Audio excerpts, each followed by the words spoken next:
जय हिंद मैंने एस्पिरेंट्स। आज बहुत इंपॉर्टेंट वीडियो लेकर आई हूँ। बहुत सारे बच्चे परेशान थे और फाइनली सुप्रीम कोर्ट का एक डिसीजन आया है, तो आज उसी डिसीजन के बारे में बताऊंगी कि क्या एग्जाम दोबारा होगा नीट का या फिर नहीं। इसी क्वेरी को आज सॉल्व करेंगे और बहुत सारी चैनल्स पर बताया भी जा रहा है कि शायद री एग्जाम हो सकता है, you must wait for your re examination. तो अभी बहुत सारे बच्चे क्या होते हैं ना, कंफ्यूज हो जाते हैं। अगर मैं होती आपकी जगह तो मैं भी कंफ्यूज हो जाती कि हाँ हो सकता है भाई री एग्जाम हो सकता है मैं और अच्छे से प्रिपेयर करूँ, दोबारा एग्जाम दूँ, शायद और अच्छे मार्क्स आ जाए वगैरह वगैरह। तो जितने भी मेरे एमएनएस एस्पिरेंट्स हैं मैं उनको स्पेशली बताना चाहती हूँ कि बहुत कॉन्सेंट्रेट होकर ये वीडियो देखिएगा, आपको मोटिवेशन भी मिलेगा और सही डायरेक्शन मिलेगा। तो चलिए वीडियो को शुरू करते हैं। तो 5 मई वो दिन था संडे का जब आप लोग अपने नीट के एग्जाम को देने के लिए अपने रिस्पेक्टिव सेंटर्स पर गए थे। ठीक है, आपने नीट एग्जाम के लिए 1 साल से बहुत मेहनत करी थी। ठीक है, नीट 2024 का एग्जाम आपके लिए बहुत इंपॉर्टेंट था क्योंकि वो बच्चों को एमएनएस का एग्जाम भी देना है। तो ऐसे में इस सिचुएशन को क्रॉस करने के बाद जब आपके सामने ये इन्फॉर्मेशन आती है कि नीट यूजी 2024 पेपर लीक हो गया है और बिहार से राजस्थान तक हंगामा हुआ और एनटीए ने भी काफ़ी सारी चीज़ें इसके बेसिस पे कही कि पेपर लीक हुआ है। यस, उन्होंने एडमिट किया, बट उन्होंने सिर्फ इतना ही एडमिट किया कि एक सेंटर पर लीक हुआ और उन्होंने पब्लिक नोटिस भी जारी करी थी। 5 मई को ही शाम को ये नोटिस आ गई थी कि during the examination it came to the attention of NTA that at one examination centre, उन्होंने बोला कि सिर्फ एक ही ऐसा एग्जामिनेशन सेंटर था।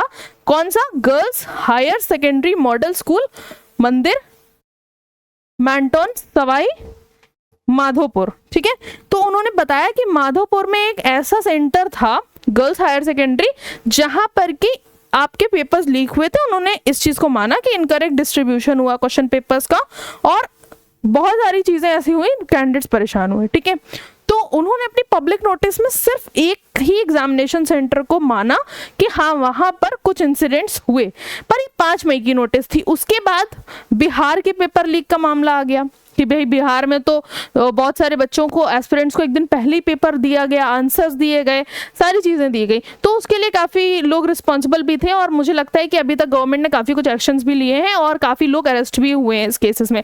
तो ऐसा तो मानना बिल्कुल गलत है कि government is not taking any actions. Government is taking actions, but अगर आप ही एज अ सिटीजन अपनी रिस्पॉन्सिबिलिटीज़ को ना निभाएं तो कोई भी गवर्नमेंट कुछ भी नहीं कर सकती आपके लिए, कितनी भी अच्छी गवर्नमेंट आ जाए। बट प्रॉब्लम कहाँ है? हमें सेल्फ अच्छा होना है। टीम में अगर सिर्फ कैप्टन अच्छा होता है तो कभी टीम नहीं जीतती है, पूरे प्लेयर्स को अच्छे से खेलना होता है। तो अगर हम इंडिया को देखें तो हम कंपेयर कर सकते हैं कि गवर्नमेंट जो है वो एज अ हायर अथॉरिटी है और हम सब जो हैं वो इंडिविजुअली बहुत रिस्पॉन्सिबल है हमारे नेशन के लिए, हमारे नेशन के लिए प्रॉपर वर्किंग के लिए बहुत रिस्पॉन्सिबल है। तो ऐसे में अगर हम एज अ रिस्पॉन्सिबल सिटीजन काम नहीं कर रहे हैं तो गवर्नमेंट अकेले क्या क्या ठीक करेगी और कैसे ठीक करेगी? क्योंकि गवर्नमेंट में अगर मैं मान लूँ कि 400-500 लोग हैं गवर्नमेंट में और उनको 140 करोड़ लोगों से भी ज़्यादा हमारी पॉपुलेशन है, तो उनसे डील करना है। आप सोच के देख लो कि कितना बड़ा नंबर है, कितना मेजर डिफरेंस है। अगर एक पर्सन रिस्पॉन्सिबल भी कर दिया जाए कि you are responsible for this state, तो भी शायद बहुत छोटी बात लगेगी मुझे। तो ऐसे में वो लोग रिस्पॉन्सिबल हैं जिन्होंने पेपर लीक किया और वो लोग भी इक्वली रिस्पॉन्सिबल हैं जिन्होंने इसका एडवांटेज लेने के बारे में सोचा भी कि मेरा बच्चा चीटिंग करके पास हो सकता है। तो ये सब क्राइटेरियाज होते हैं जो आप अगर ध्यान से सोचेंगे तो समझ में आएगा। ठीक है, बट ऐसे में एज एन एमएनएस एस्पिरेंट हमें क्या करना है उसके बारे में बात करते हैं। ठीक है, तो ये तो चलो नोटिस की बात हो गई। उसके बाद सुप्रीम कोर्ट का भी रिसेंटली ऑर्डर आया है। जब पीआईएल दाखिल करी, काफ़ी बच्चों ने, काफ़ी इंस्टीट्यूट्स ने भी पीआईएल दाखिल करी कि पेपर लीक हुआ है, बच्चों का री एग्ज़ाम करवाइए। तो सुप्रीम कोर्ट ने एक बात बोली कि ठीक है, आप री एग्जाम के लिए मांग रहे हो, री एग्जाम पॉसिबल नहीं है।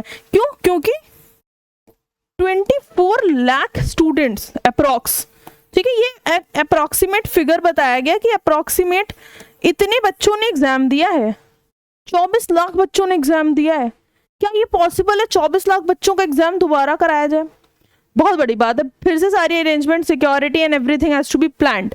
इसीलिए गवर्नमेंट ऑफ इंडिया ने अभी रिफ्यूज कर दिया है स्टे लगाने के लिए on the release of results over leak paper leak. आप जानते हो कि 14 जून को रिजल्ट आने वाला था, ठीक है, यही ऑफिशियल डिक्लेरेशन है कि नीट का रिजल्ट 14 जून को आएगा, तो 14 जून को नीट का रिजल्ट जरूर आएगा, ठीक है। इस बात को बहुत क्लियर कर दिया है ऑनरेबल सुप्रीम कोर्ट ने कि भाई 14 जून को जो नीट का रिजल्ट आना था वो नीट का रिजल्ट रिलीज किया जाएगा। और साथ ही में उन्होंने ये बात भी बोली है कि यस दे आर एडमिटिंग कि हाँ, अगर कहीं भी पेपर लीक हुआ है, लाइक बिहार में बहुत जगह पेपर लीक हुए हैं, तो अगर कोई स्ट्रॉन्ग इन्वेस्टिगेशन के बाद स्ट्रॉन्ग हमारे पास आते हैं प्रूफ्स कि हाँ एविडेंसेस मिल गए हैं, तो उसी रीजन पे हो सकता है दोबारा से एग्जाम हो जाए। लाइक एक को एनटीए ने खुद कंफर्म किया था कि उस सेंटर पे गलती हुई है, तो उसका री एग्जाम तुरंत ही सेम डे कंडक्ट करा लिया गया था, ठीक है, शाम को फिर से री एग्जाम उस सेंटर पे करा लिया गया था, तो वहाँ का केस सॉल्व हो गया था। बट उसके बाद जब बिहार और भी जगहों के पेपर लीक के मामले सामने आ रहे हैं, तो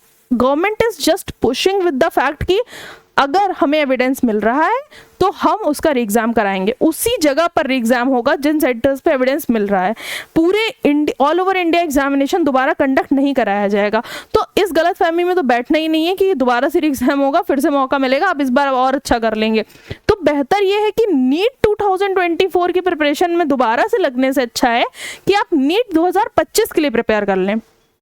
और वो एमएनएस एस्पिरेंट जिनको लग रहा है कि उन्होंने नीट में अच्छा परफॉर्म कर लिया था और वो बिहार को छोड़कर किसी भी और स्टेट के हैं, तो वो क्या कर सकते हैं, अभी इस समय एमएनएस की सीबीटी की प्रिपरेशन करें, सीबीटी की प्रिपरेशन करें, अपने आप को चेक करें कि इंटरव्यू में वो क्या स्किल्स लैक कर रहे हैं, क्या स्किल्स उन्हें इम्प्रूवाइज करनी है, तो उस तरह से वो प्रिपेयर करें। आई थिंक क्लैरिफिकेशन तो मिल गया होगा कि दोबारा एग्जाम कंडक्ट नहीं होगा ऑल ओवर इंडिया। तो अगर आप बिहार के बाहर किसी स्टेट में बिलोंग करते हैं तो मुझे नहीं लगता कि आपको दोबारा एग्जाम के लिए बोला जाएगा। तो अभी इस समय जो आपका टाइम है ना, उसको दोबारा री एग्जाम के बारे में सोचने या और चीज़ों के बारे में सोचने से अच्छा है कि आप अभी सीबीटी के बारे में सोचें, ठीक है। तो अभी आपको एमएनएस सीबीटी की प्रिपरेशन में लगना है, किसमें, एमएनएस की सीबीटी प्रिपरेशन में लगना है, क्योंकि ये एग्जाम तो अपने टाइम से हो जाएगा। भाई जब रीनीट की बहुत भागदौड़ चल रही थी कि रीनीट होगा, एग्जाम पेपर लीक हो गया है, रिजल्ट नहीं आएगा, बहुत सारी ऐसी चीज़ें रूमर्स हो रहे थे, तो इन न्यूज़ के बीच में ही एमएनएस की नोटिफिकेशन आउट हो गई थी। तो आप ये समझ सकते हो कि Indian arm forces up to the mark, और वो जानती है कि टाइम से चीज़ें करनी है, ठीक है, वहाँ पे टाइम की चीज़ें होती हैं, पंक्चुअलिटी मैटर करती है। तो यहाँ पे पंक्चुअलिटी की वजह से क्या हुआ है ना, एमएनएस सीबीटी का नोटिफिकेशन भी टाइम से आया था, तो अब एग्जामिनेशन भी जुलाई में होगा, जुलाई एंड या अगस्त में आपकी सीबीटी के भी कॉल लेटर्स आ जाएंगे। तो मेरा कहना ये है कि जो आपको टाइम मिला है ना, उसको डिस्ट्रैक्शन से हटा के काम की चीज़ों में लगाओ, यानी कि प्रिपरेशन में लगाओ, ठीक है, क्योंकि आपका फ्यूचर है। अभी बहुत सारी और इन्फॉर्मेशन आती रहेंगी, इस तरह से नेट में सर्कुलेट होती रहेंगी, बट अगर कोई भी ऐसी रेलिवेंट और ऑफिशियल नोटिफिकेशन आती है तो मैं ज़रूर आपको शेयर करूंगी, तो आपको परेशान होने की कोई ज़रूरत नहीं है, ठीक है। रिगार्डिंग दिस आपको बैचेस मिल रहे हैं यहाँ पर, अगर कोई भी और कन्फ्यूजन है तो एक नंबर है 9795977776, ये नंबर नोट कर लीजिए। इस नंबर पर कभी भी आप कॉल करके सारी जानकारी ले सकते हैं, आप बैचेस के बारे में डिटेल्स ले सकते हैं, हमारे यहाँ की फैसिलिटीज़ के बारे में डिटेल्स ले सकते हैं, और भी जो भी आपकी क्वेरीज है ना, इस नंबर पर सॉल्व हो जाने वाली है, राइट। प्रॉपर डायरेक्शन फॉलो करना है, मंजिल हमारी है पर उस पे चलना भी पड़ेगा ना, सफ़र करोगे तब मंजिल मिलेगी, ऐसे तो नहीं मिलेगी। तो इसीलिए अच्छे से प्रिपरेशन करिए, और कोई भी क्वेरी हो तो ज़रूर बताइए। जय हिंद।